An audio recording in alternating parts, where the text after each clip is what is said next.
In this day and age, no one wants to hear that their child has a special need or an identified disability. And when I heard it, I was shocked and I was so nervous about what this journey was going to look like. Hey guys, it's your girl Tanisha, aka Prima, and I am a relatable single mom, lifestyle content creator, and a lover of all things beauty and fashion.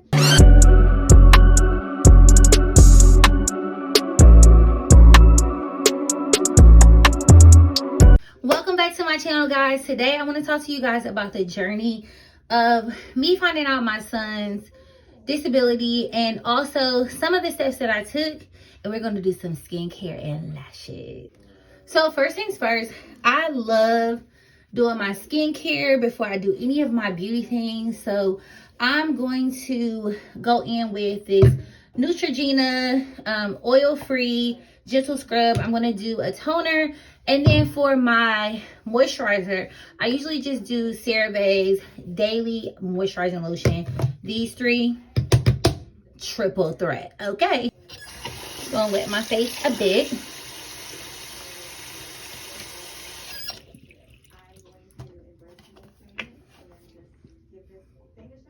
Do a little bit of this.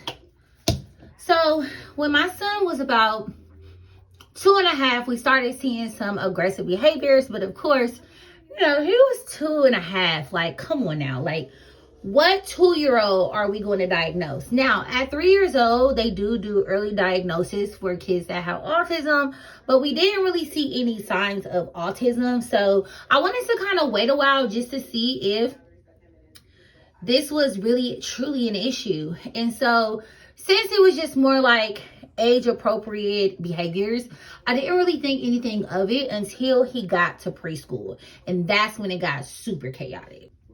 So when he was in preschool, it was through the pandemic, and so it was really hard for me to transition him in because he stopped going to daycare on Friday, and then we immediately got him into preschool. I wasn't able to walk him in. I wasn't able to do the meet the teacher. So it was really hard for me to adjust, as well as him. It was hard to transition. So I knew that he would have some issues in preschool, but I didn't think that it would be the issues that I had. So they actually wanted me to homeschool him, but I'm like, I don't work a job where I can homeschool him. Like, he has to go to school. So we ended up just kind of like seeing how the year went, and then preschool 3 did all right. You know, like I said, it was developmentally appropriate. And then when we got to pre-K 4, it got very, very, very aggressive, where he was hurting kids, he was hurting teachers. And so we decided to go ahead and put him on a 504 plan. So if you don't know what the 504 plan is, it's still under the special education umbrella, but they don't really get as many services as the special needs, the special education kiddos get on the IEP. So it wasn't really essentially that helpful. However, because of the school that we went to in Grand Prairie ISD, it was a lifesaver, and they were truly God's gift to special needs mommies. At the time, we didn't have a medical diagnosis of him having ADHD, so it wasn't really much they could do. So I had to consult with the PCP, and we did an assessment, of ADHD, and he ended up, in fact, having ADHD. All right, so for lashes, I'm going to use these Fat Lash. My sister actually told me that these were pretty good. And then Lash View Lash Glue. If you want your lashes to be up and stuck, you definitely need to use this. But make sure when you remove them, you use a remover. Don't say I didn't give y'all this disclaimer, okay? Also, it's really important that you have a really good pair of tweezers. These are my faves. Now, mind you, I have gone to lash school and will soon be licensed, but I do have my favorite pair of tweezers. These are my favorites. And what I'm going to do is, I think for my lash, I want to do 17, 16, 15, and 114. So that's what the look I'm going to go for. These are super full. Love these. It looks like you're not going to need many. As you can see, it's pretty thick. So this could be easy for a beginner. So let's see how long or how many it takes. Now, it is pretty natural for you to be terrified when you get any diagnosis for your child. And for me, I felt like people were going to look at me a certain way because my kid had ADHD. He also got diagnosed with ODD, which is oppositional defiance disorder. And honestly, the way I can explain it is like, they don't give a damn. And so just kind of reading some of the articles and being some of those mom groups, we all know how those mom groups are.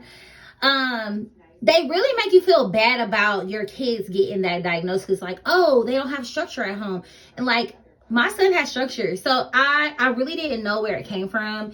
And I blame myself a lot. Like, this has to be because of me. But once I was able to get myself in therapy, because that's going to be very important, I was able to understand that it's not me. And that this just means that I have a special, uniquely amazing child, and we're going to get through this. And that's how you have to think about it.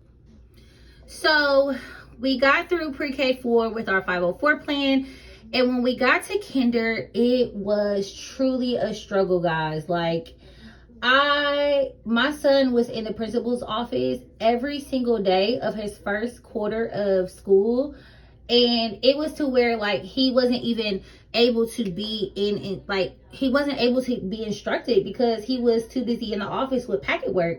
And I was like, this is not going to work for him. So because we had the medical diagnosis, they could proceed with assessing him for special education. So that was definitely a lifesaver for us. So I was able to get him the assessment, and he was approved for the special education program under other impairment. So definitely make sure you push for getting your child assessed, because honestly, if you don't and you just want to stick with the 504, you may struggle because you're not getting all of the necessary, therapy and treatments that you need for your child. So I was grateful that we, was able to, get into the special education program.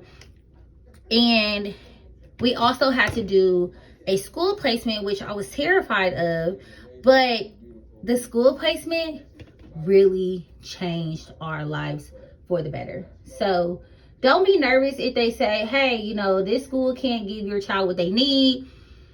Take it for what it is. Move your child to a different school. See it out. Be your child's advocate, and make sure that they are giving your child exactly what they need. Can we give it up for the lash? It's giving D-curl. It's giving full lash. So when you do each lash, just make sure you push it with your tweezer to make sure it's on there. You don't want these lashes to touch your eyes because it will burn, okay? But I'm in love. I love it. Let's get to this other eye. Now, the $1 million question I always get is how I felt when I put my son on medication. I was defeated. I literally felt like I was such a bad mom. Like, I have to put my son on meds because I can't control him. No one can control him.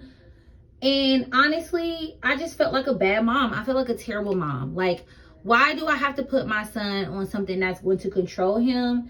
Is it going to change him? You hear all these rumors about, oh, if you put this, put your child on medication, they turn into zombies. And I was like, I can't afford for my energetic, beautifully spirited child to be a zombie.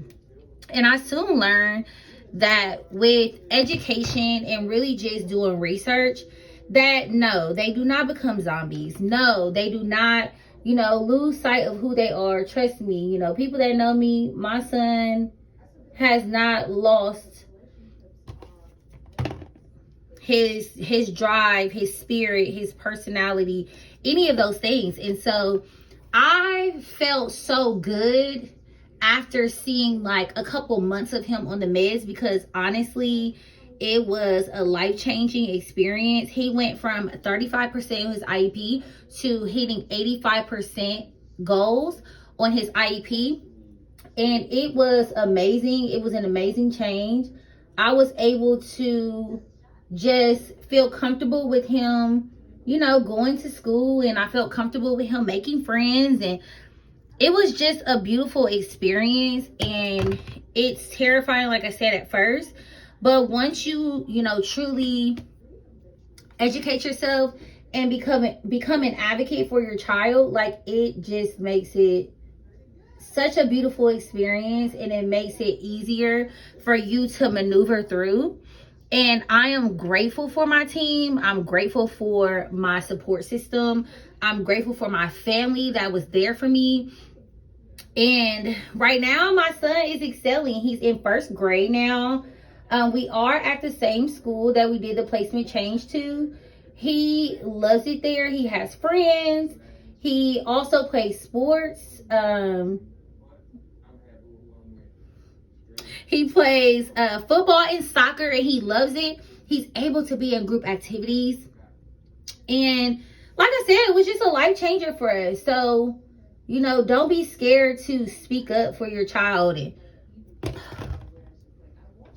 sometimes it just doesn't work out. Got him done. But don't be scared to speak up for your child. Don't be afraid to be an advocate for your child. Those IEPs that they have in place for those kids, they're so amazing. Don't be scared of the word special education, and really be knowledgeable and educate yourself on what your child's diagnosis is, and make sure your child understands that their diagnosis does not determine who they're going to be and who they are currently. So thank you guys for watching. If you have any questions, put them in the comments. Like, share, and don't forget to subscribe. Bye.